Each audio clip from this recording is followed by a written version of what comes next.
Good morning. তো চলে যাচ্ছি আজকে গোবিন্দগঞ্জ অফিসে কাজে। তো সকাল সকাল এত ঠান্ডা থাকা সত্ত্বেও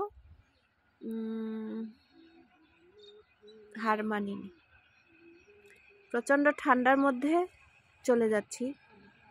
এখন অটোর জন্য দাঁড়ায় আছি, কিন্তু অটো এখন আসতেছে না, লেট হয়ে যাচ্ছে।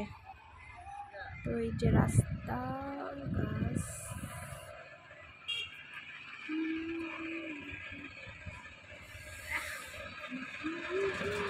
এই দিককার অটো যাচ্ছে, ওই দিককার আসতেছে না।